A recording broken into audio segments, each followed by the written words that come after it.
As the Jamaica Constabulary Force continues its work in terms of ensuring that the public is safe, operating on the roadways and in public places, we continue to search for those persons who have driven carelessly on the roadways and refuse to go to court. Virgin Scrubbers, my big question to Jamaica Constabulary Force. Who did the crime in the country, my people? Is that the taxi operator who have outstanding ticket or motorists? Let me know in the comment section, my people. Virgin Scrubbers, Jamaica Constabulary Force looking for motorists with outstanding ticket, my people. While they have criminal in the street walking free, shooting, killing, people can't sleep good at night time in peace, my people. Virgin Scrubbers, me tell about government and politicians. They don't care about you, the people. They don't care about themselves, but they can kill my people. God Almighty, I couldn't believe this thing goes to my God. We fix up the whole nation. As the sad news about the recent gun attack and our Assistant Commissioner of Police down in Hanover take over the news media, I hope that this act as an eye-opener to the Jamaica Constabulary Force, its hierarchy, and the Jamaican population as a whole. Look, this is an Assistant Commissioner of Police with a security detail. And I can tell you that Assistant Commissioner of Police will not live in no normal community. He is at least going to lay his head at somewhere safe. Right? Then, if he can command a gun attack at his residence, close to his premises, according to the news, what do you expect to happen to these simple constables who are out there on a daily basis fighting against the vultures that has taken hold of our nation and its safety? What do you expect them to do at night when they have to be disarmed and live amongst these people, walk among these people, and sit among these people, stand on the roadside and wait for transportation among these people? What do you expect? So, now you see the level of corruption in the system. Do you expect a police officer to sincerely go out there and put his life on the line for the safety of citizens when he or she knows that when that shift ends, they will be going home unarmed, living in the same communities as these criminals, driving in the same public transportation as these criminals, and being vulnerable to these criminals? This is basic common sense, you know. I've spoken about this so many times, but I guess these things only make sense when it hits someone of high political or social stature. Each police officer, each legal, law-abiding citizen must be able to protect themselves. We could have lost our Assistant Commissioner of Police. Not just that, we could have lost his bodyguards. But you know what? The same thing that they claim does not deter criminals was the same thing that saved them the firearms. So if you never have gun, you're not probably dead. So because you guys had guns and you could have matched the firepower of the criminals, they had to retreat. And according to the news, they sped off in their car. So can you imagine when these very said hoodlums, these very said vultures of our country, prey on a legal, law-abiding citizen of Jamaica who is unarmed and unable to defend his or her life and property? Can you imagine what will happen to them? If criminals are so blatant that they can attack the Assistant Commissioner of Police, who is known to travel with a security detail, tell me what are they prepared and willing to do with the average citizen of Jamaica?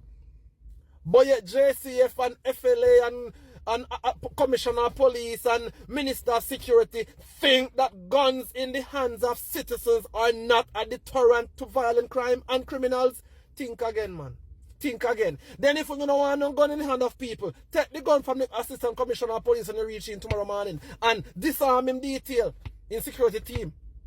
Disarm them and send them back a road and make we see what happen. Come on, Jamaica, man. Show love for each other, man. Not just for statuses, man.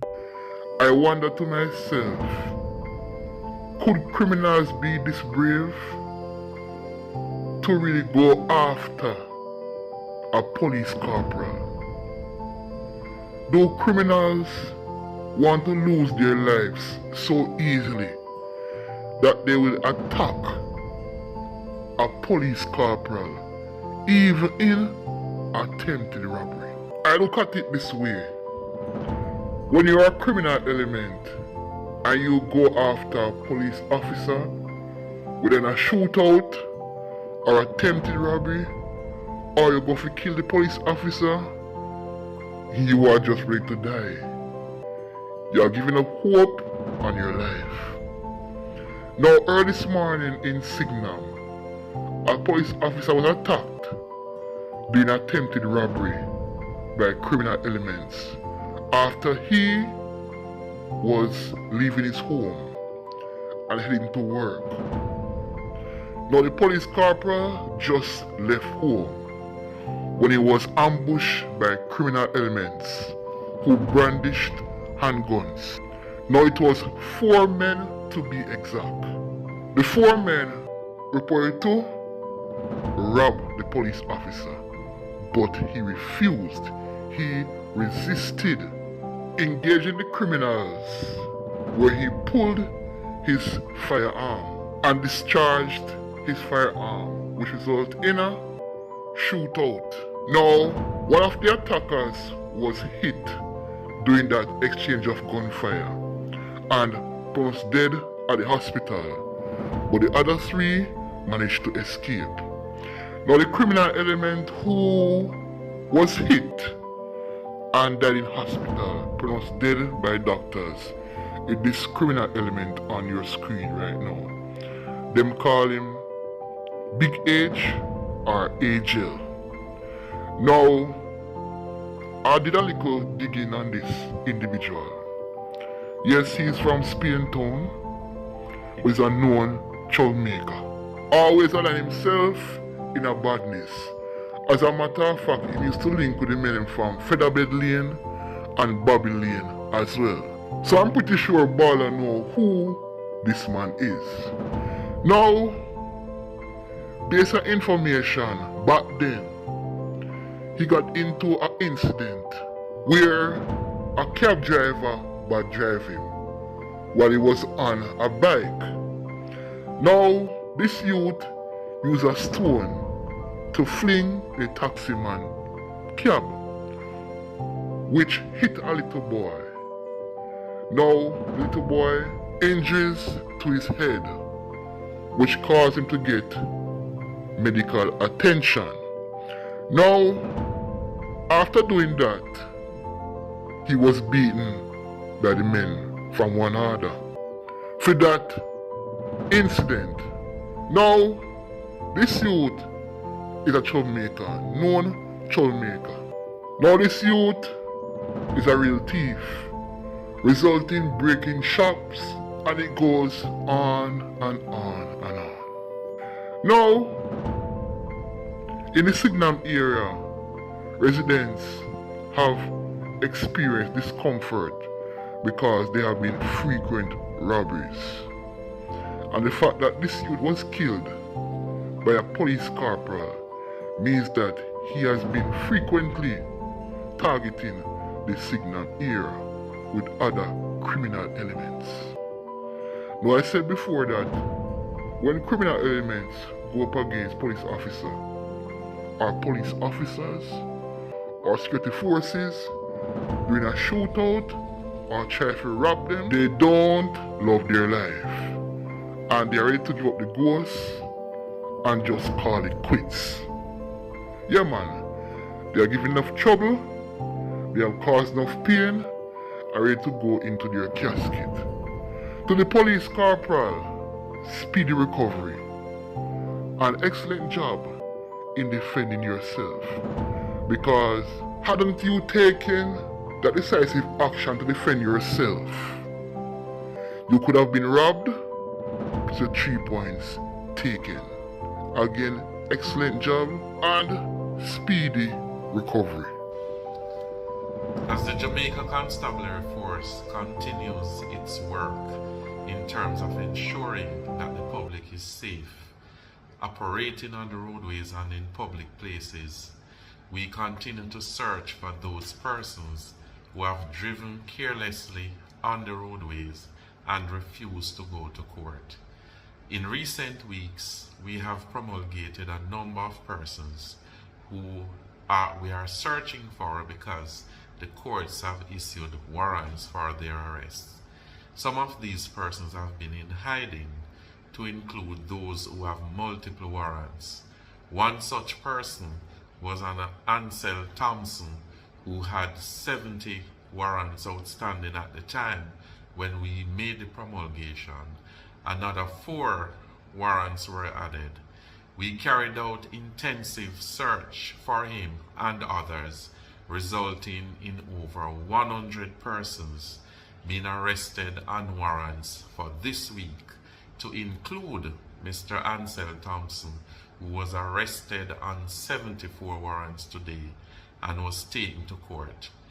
This process will continue in terms of the courts dealing with the matters. We continue to say to persons who are wanted that they should visit the Public Safety and Traffic Enforcement Branch headquarters at 16 Lower Ellison Road and come in to arrange to go to court. Where we have to search for persons, they will be immediately arrested and placed into custody and taken to court at the soonest possible time. We have to ensure that the roadways are safe, and when persons are prosecuted, it is within their right to pay if they believe that they are guilty or to attend court. If you do not attend court, then certainly the matter has not been concluded, and so it is then up to the courts to issue the warrants, and the police have a duty to ensure that persons where warrants were issued for, that they face the court. We will continue to do this particular aspect of our policing, as well as we will continue to work with other agencies to ensure that our roadways are safe. You know, the Jamaica Constabulary Force is a disgraceful organization. And that is the reason why we can't solve crime. The JCF members are so demotivated, contributing to all of us just pick up ourselves and just left it. I am not saying don't promote talent. What I'm saying, what about the hard-working men and women of the JCF who are working tirelessly, going 10 and 20 and 30 years without being promoted? They have a tendency that if you go to university, they consider you for qualification, but they don't consider hard work.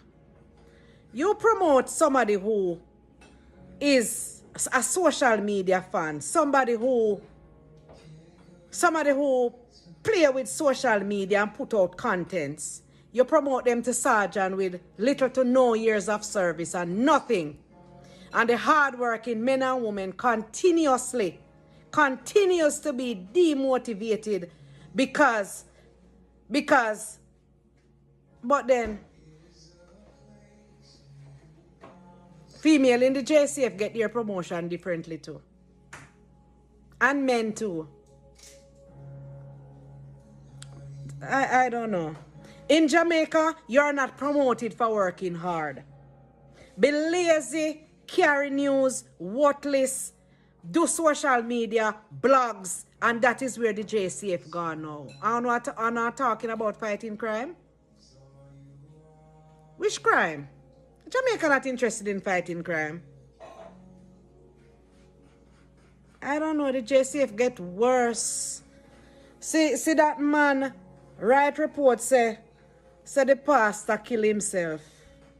The pastor kill himself and drive himself from Kingston to St. Elizabeth to throw himself over precipice. The dead man afford to do that. It's a shame. JCF, hardworking men and women, big up on yourself. Now watch the rank. Continue to watch the bank.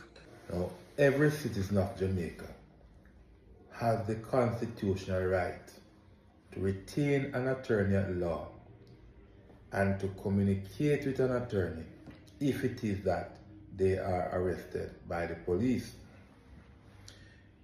Now, legal aid can be appointed to every citizen who cannot afford an attorney at law when they are arrested. Now, what I find to be very deceptive is the behavior of some police officers. And I'm going to be specific now, right? We're talking about the Hanover police this time. Now, there is a citizen of Jamaica who retained the services of an attorney at law to take him into the police last Friday. Now, the police in Hanover were aware that this citizen of Jamaica had retained an attorney at law of his choice. The police in Hanover, despite this gentleman going into the police voluntarily in the company of his attorney, the police decided that for some reason or another, they would not do a question and answer. And it was not until the person was in custody for well over 48 hours that the police in Hanover, instead of contacting the attorney at law that the gentleman had paid well over 500,000 Jamaican dollars to represent him, what the police in Hanover did, they go and get the services of another attorney at law, perhaps legal aid, right?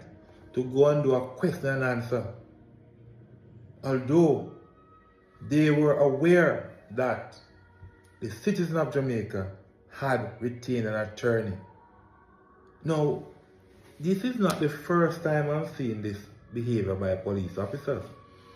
And I'll tell you that I have seen this behavior about 3 weeks ago in St. Thomas, where members of the prestigious I-Probe, that is the Inspectorate of the Jamaica Constabulary Force, they tried to do the same thing to an ex-member of the Jamaica Constabulary Force who was charged with a crime in St. Thomas.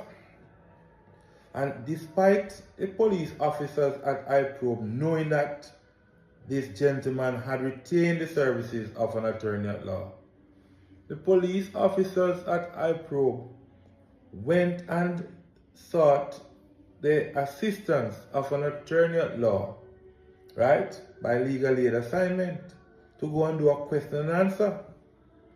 Now, I respectfully ask that Dr. Kevin Blake, who I know is doing a tremendous job, I respectfully ask that you ensure, Sir Blake, that you train your officers to respect the constitutional rights of the Jamaican citizens, as the police should not embark upon this new thing of trying to breach persons' constitutional right to retain the attorney of their choice.